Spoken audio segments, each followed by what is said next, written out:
double hand throw down for the helicopter and the scream and the swing around with the camera. So good. So he kicks off with a bang. What have you done?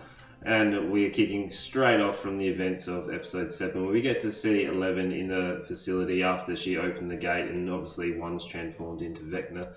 But when Vecna is like chasing Nancy, so like the transition from the facility of Hopper doing all these experiments to where Nancy's in there, but it actually turns out to be Vecna. Oh, that was so cool, like how they transitioned from one scene to the other, with Vecna like chasing Nancy down one of the hallways, where it really had one of those like standard Freddy Krueger kind of vibes, where he was dragging his like nails along the wall. Like he didn't do it, but like when Freddy Krueger does it, but he's like really just throwing lines at Nancy and is really building that tension. Like it was an awesome horror scene, and it was just, both of them did really well. Like the slow canter down the actual hallway to see like Nancy's dread, like just seeing his figure, and he's a terrifying monster. Like they've done really well with this.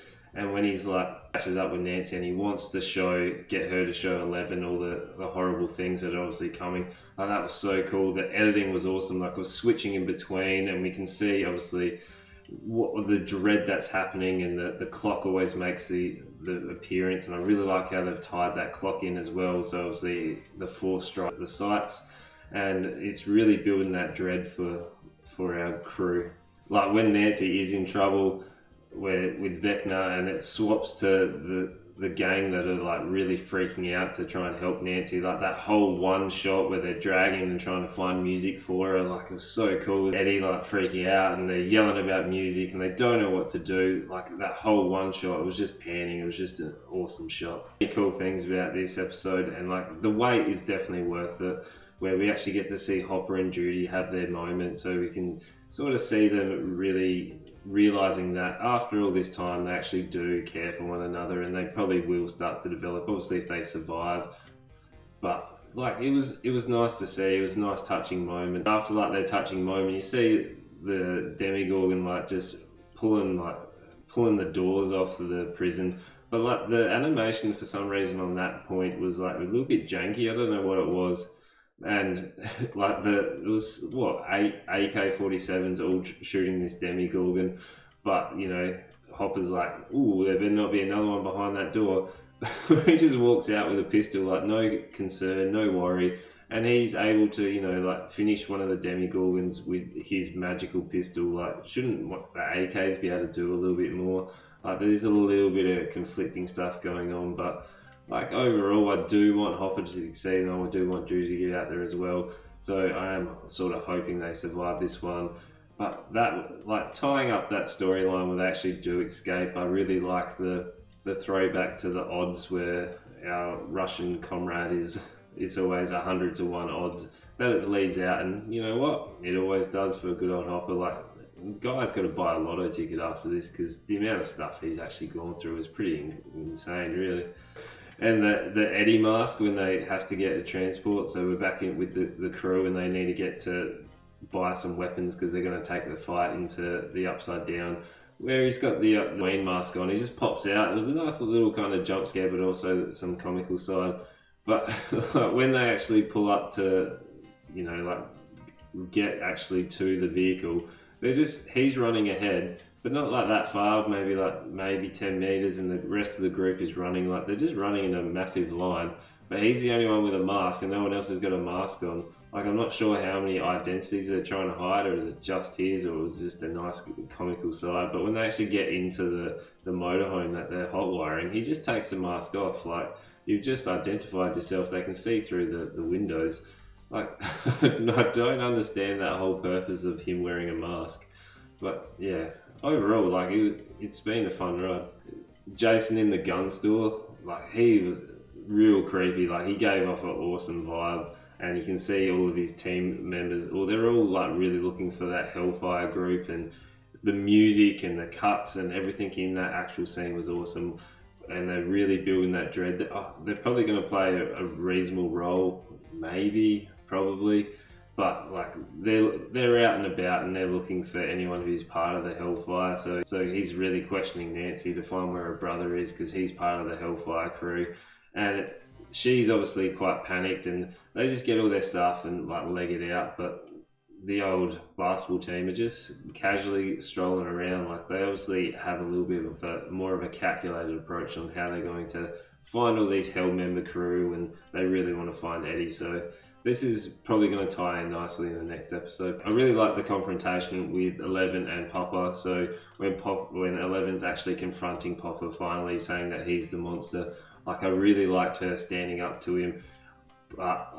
And his like performance, like he's really emotionally detached from everything. He's so manipulative, and it's really nice to see finally 11 realize and be able to stand up to him, where his actual portrayal of this character, who is like manipulating everything behind the scenes. I like how he was emotionally detached. Like obviously he would be, because he's calculating all these moves, and he's just really able to get into people's minds because he's not like out and in your face. He's just moving his pieces out and about, which makes him a more sinister sort of character. And I do kind of like how it came about, where he's like, when 11's finally using powers on him, and they're going for, he gets the injection stab and the collar, and like the whole process that's gone through, and that really conflicting dynamic that obviously is sort of built in there, where 11 has that sort of that tension relationship with Popper, and it's really explored to the point where she's finally stood up, and when they're actually out and about, she's got that shock collar on, and the helicopter's flying up there and shooting. Like, that was so cool. And like actually seeing Popper die, like I was cheering that he was actually meeting an end, where some people probably don't like him at all, where I think he was actually quite a well portrayed character, and I like to see his little manipulations. And when he actually did finally die, where he actually did release the collar right at the end, which is a nice little turning point, where I guess he had no more other moves he could sort of do to be in control, so he didn't want Sullivan after the army came in. Like the army coming in was awesome, like the tactics that were coming in, and just seeing him like stroll down with their ballistic shields and the actual military combat coming in, like that was awesome. And Sullivan just strolls in, like he looks like one of the action heroes that just stroll in and have no like regard for their own well-being or safety, and just cool shots. Like it's a cool little dynamic with the internal conflicts are all coming together. But when 11 uses her powers and does the double hand throw down for the helicopter, and the scream and the swing around with the camera with the slow-mo helicopter coming in, like this was awesome. Like they could probably end up going into more of an action realm as well, rather than just the horror. Like that was probably one of the coolest scenes I've seen in a very long time. And like the slow-mo with the scream was awesome. I just really enjoyed that scene. It was just awesome. So good. The little bonding moments that the crew, so like Nancy and all the other guys are getting all their weapons together, which is nice to see that they're having that pre-bonding moment before they go into the battle.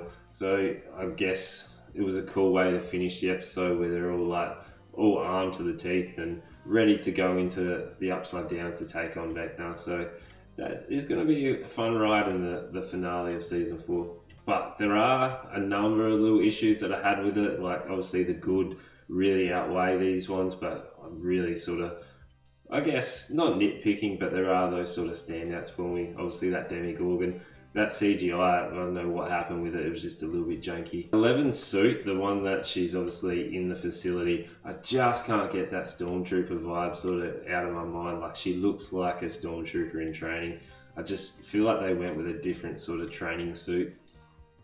Reveal. So when Will gives Mike the painting, I was like, here we go, he's going to confess his love. But no, it's a painting that Elle commissioned for Mike, where it's the D&D characters and how Mike is the heart of the group and like leads them and gives them courage.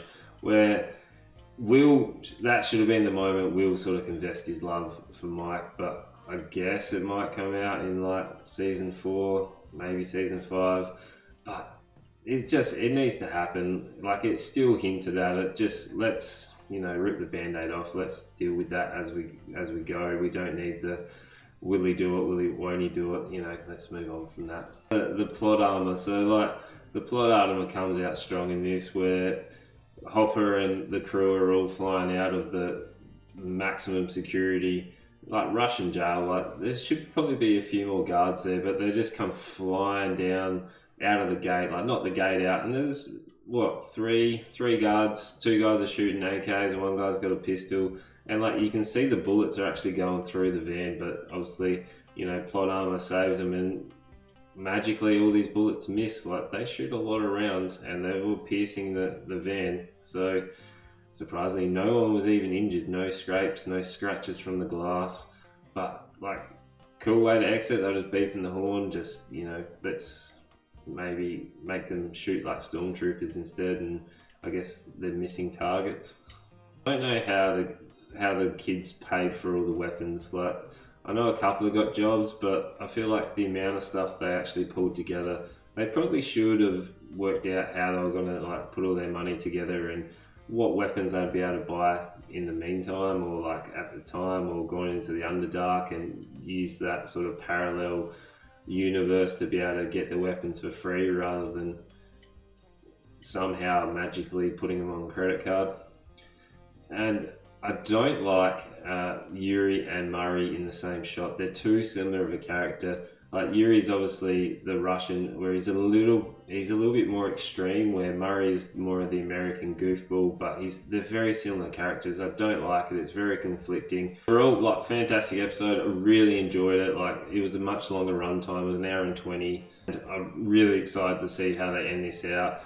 There was so many things happening, and I hope they're able to really keep that high expectation and able to deliver on it. So can't wait for the finale. That's going to come out soon. And yeah, let me know what you thought in the comments. Let me know if you agree with my points or you found anything else. And yeah, you know what to do. Make sure you like, comment, subscribe, and tell your friends.